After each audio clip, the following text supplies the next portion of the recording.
What's up, Collective fam? It's your boy Tony the Toy Rat, back with another rigorous resin review, and this one's new and more than in one way, because we're not doing a superhero today. We're going over one of my newest, most favorite of shows, and that is the Game of Thrones, specifically Season 6, and more specifically, Tyrion Lannister, Peter Dinklage. So with no further ado, let's crack her open. Real quick, guys, let's give credit where credit is due. This is from the Game of Thrones gallery diorama of Tyrion Lannister based on his appearance in Season 6. High quality PVC. This was designed by Nelson X. Asensio and sculpted by Ed Trujillo.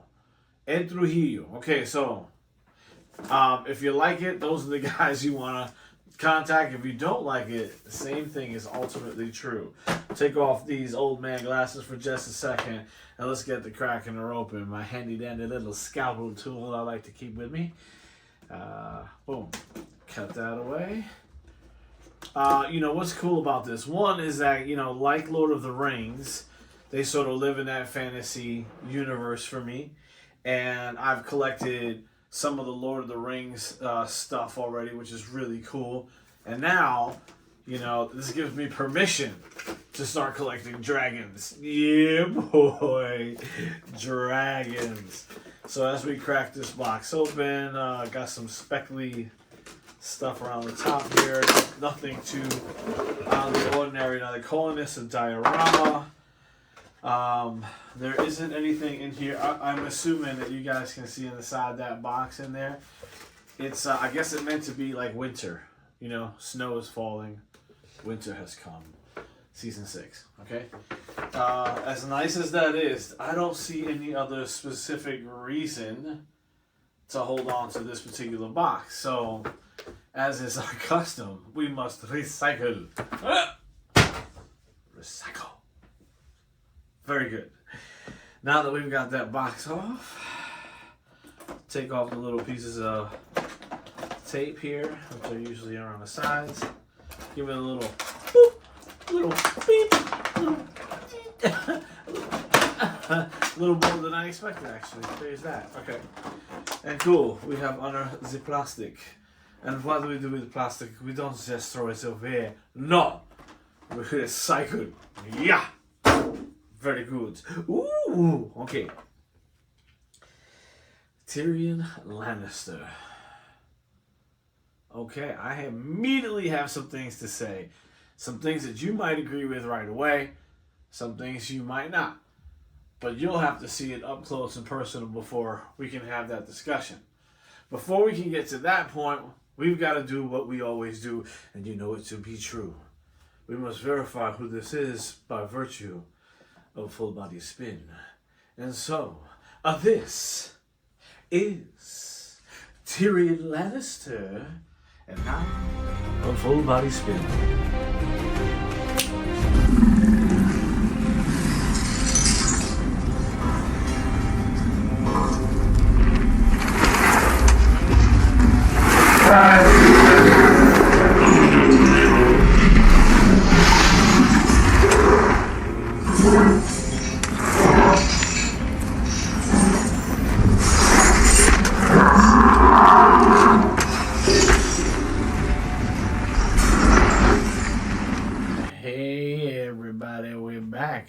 We had a full body spin of Tyrion Lannister.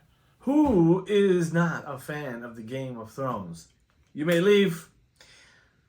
Exit stage left.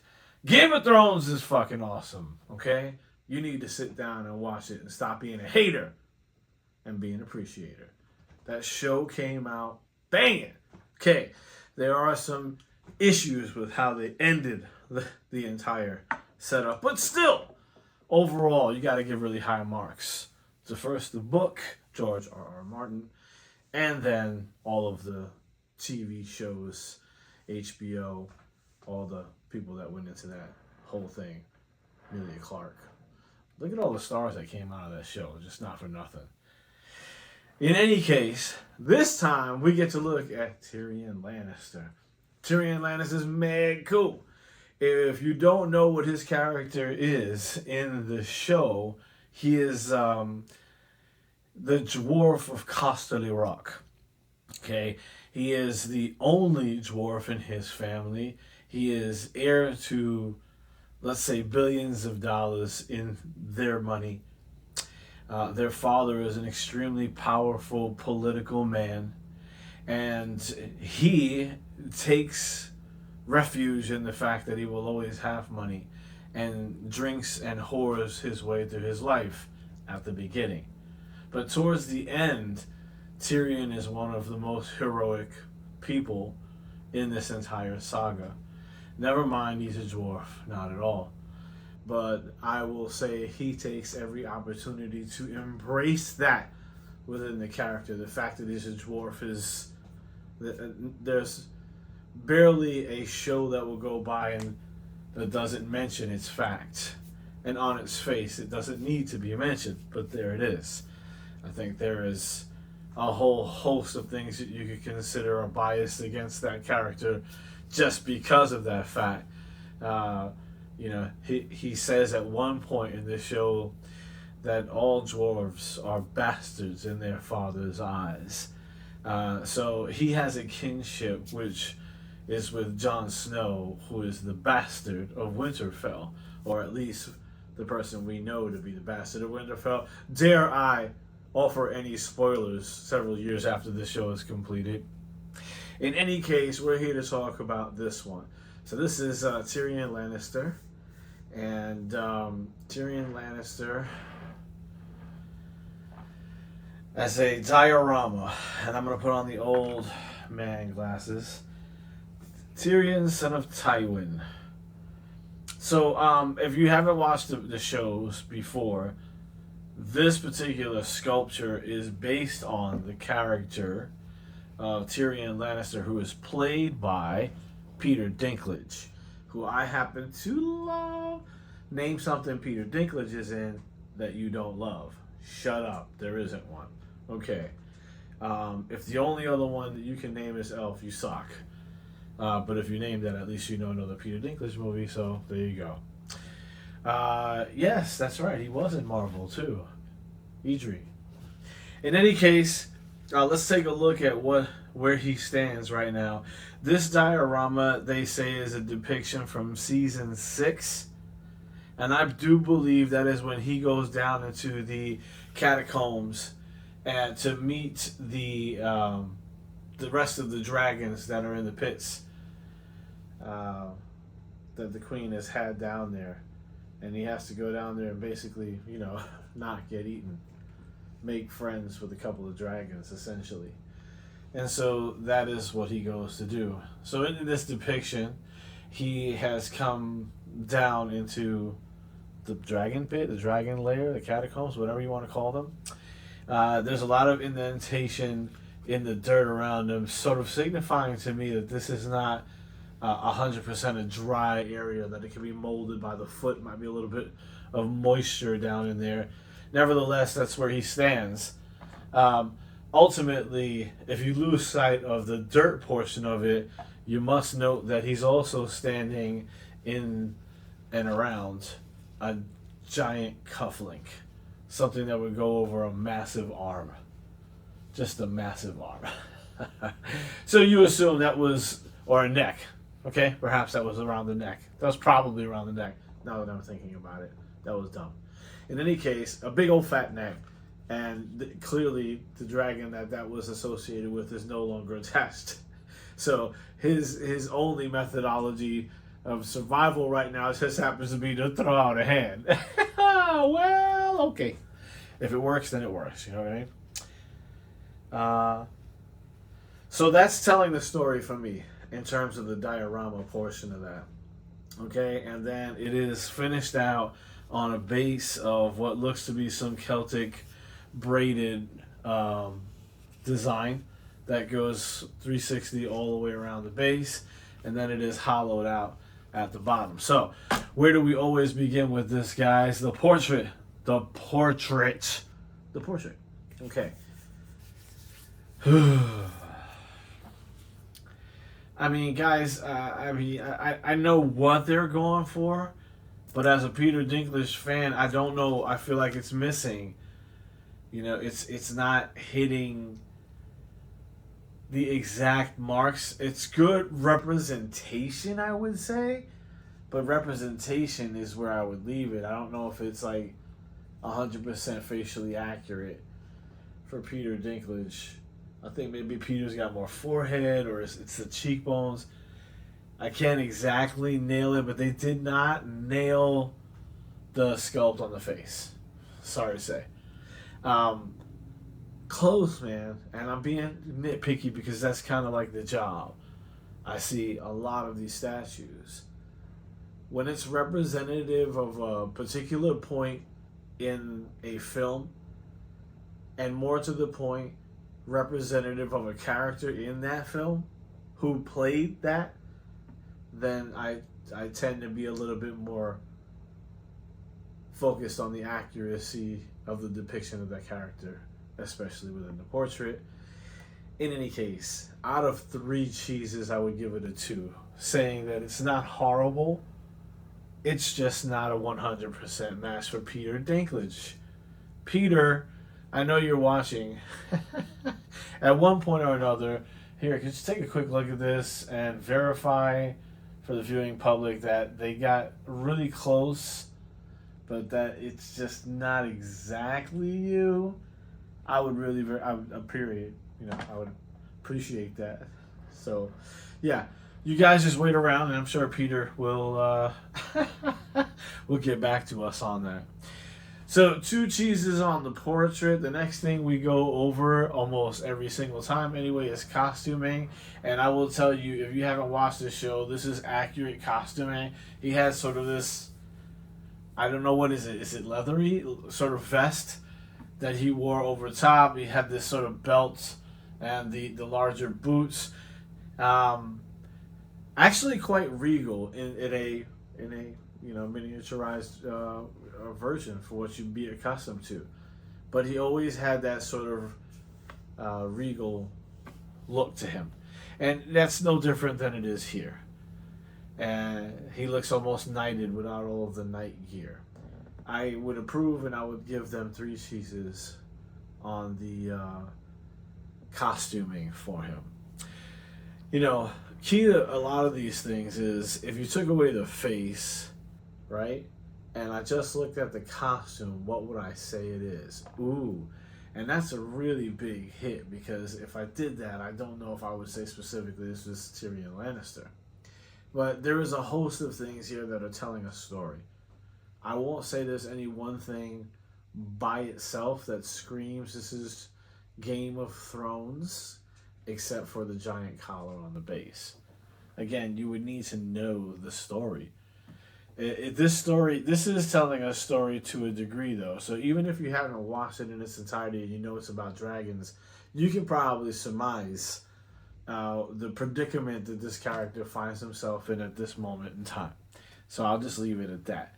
So for me, on the costuming, we're going to give him a full 3, because it matches what I know to be the costuming for him on this season, in this area of the time that they're trying to depict in this statue. So, boop. 2 on the portrait, boop. And now we go to dynamic pose. So, okay, whew. It's not sort of museum quality, I'm standing pose and I'm striking for a picture, but it also isn't a whole lot of movement where that's concerned. He's just got one arm out. He's got one arm back and he's holding the torch. His legs are clearly locked in frame. His face, I would say, is strong and almost stoic and fearless. I don't see what I would almost expect to see in his face, which is like reaching out into the darkness, knowing where he's standing, because he put himself in this predicament. So it's not like an unknown. Like what exactly is he thinking in his mind right now that we would not see in his face? Diamond Select, we need to work on that a little bit more. Let's capture the moment in the portrait as well as the action of the arms and legs, I want to see and feel what this character is feeling if we can manage it. In any case, this Tyrion Lannister, as far as dynamic concerned, I'm gonna give this. I'm gonna give it a 2. He's not seated. He's actually movement, and whether that's a stop, a come hither, or I'm trying to find my way, clearly there is motion happening in the scene, so that gives me more than a 1. Leaves us on a 2, and I think that's just fine for dynamic. Now we jump back down into the diorama portion itself, which is the base and what he is standing on.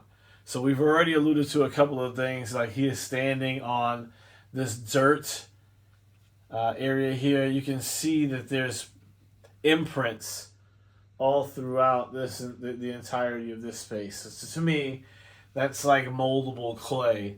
In the Carolinas, that's what that would look like until it got hardened by the sun or dried out some other way. So it sort of signifies to me that there's a moisture in the ground at that point. But to that end, the other thing you see in an immediate way is there's this giant metal leash link on the links of chain that lead to the actual cuffed leash that would go around the neck of the dragon, which I mistakenly mistook for a handcuff, around an arm. Come on, give me a break. But that's for the neck, I'm sure. And in this case, Tyrion happens to be standing in the middle of an open leash right now, so the dragon is clearly free, and there he is feeling around in the darkness. So that kind of adds to the drama of the statue for me, and I really appreciate that. Beyond that, I feel like they try to capture the moment as much as they can in this little circle. I can appreciate that. They didn't leave the base to falter on the bottom. They gave you something a little bit more ornate so as to challenge the notion of this not being a displayable piece. It certainly is, especially when it's got this sort of Celtic braid that goes all along the base, and it's sort of trimmed out beautifully in what you would assume is some kind of wood that goes all the way around. So it's a very nicely captured moment. The base is going to get 3 cheeses for me because it's not very big, but it tells a really great story. Let's take a look at the bottom. This is hollow, so you can see exactly where the character is pinned down. If you're ever interested in that anyway, this guy right here and this guy right here, that's where his feet land. If you look up here on the top, look at my fingers, boop, boop. That's just an indicator that's how they pin the character in. Okay, so clearly this gets printed or molded and how was it created? Well, however they do from the mold, whatever that process is, I promise you we'll figure it out. And then they'll do the character in another piece, and I wouldn't be surprised if this last piece here, this torch, was a 4th, but it doesn't feel like it wants to come out of his hand, so I could be wrong about that. Very cool, though. Very cool. Why do I like it most? I like it most because, as I've said like 4 times already, it tells a story. If I don't even know Game of Thrones and I looked at the statue, what do I get as a creative mind? Okay. Where is he? Who is he? Where is he? Where is he standing? What is that giant? So it just raises a bunch of questions. And so if nothing else, it creates a wonderful little conversation piece for people who've never seen it. And if you have seen it and you love the Peter Dinklage character, Tyrion Lannister from the show, then I would strongly recommend you picking it up and it being a part of the Game of Thrones group of statues and characters that you pick up, which I hope this is really just the beginning for me. I am really looking forward to a number of the dragons that I have seen, and I am interested in getting a couple of those busts right back here with me. So that is it. This is Tony the Toy Rat for Diamond Select Toys.